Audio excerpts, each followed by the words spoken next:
यांनी काँग्रेस नेत्यांना फटकारलंय।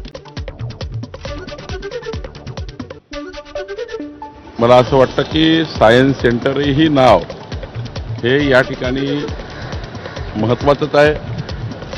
आता नेहरू सेंटर का नाही दिलं, हे का नाही दिलं, त्यापेक्षा सायन्स सेंटर आधुनिक भारताकरता आणि विकसित भारताकरता सायन्स सेंटर ही हे नाव तेवढंच महत्त्वाचं आहे। नावामध्ये कशाला पडलं पाहिजे। आता महानगरपालिका आणि नगरपरिषद प्रमाणे जिल्हा परिषद आणि पंचायत समितीमध्ये स्वीकृत सदस्य मिळण्याची शक्यता आहे। या संदर्भात मुख्यमंत्री देवेंद्र फडणवीसांकडे मागणी केल्याची माहिती महसूल मंत्री चंद्रशेखर बावनकुळे यांनी दिली आहे।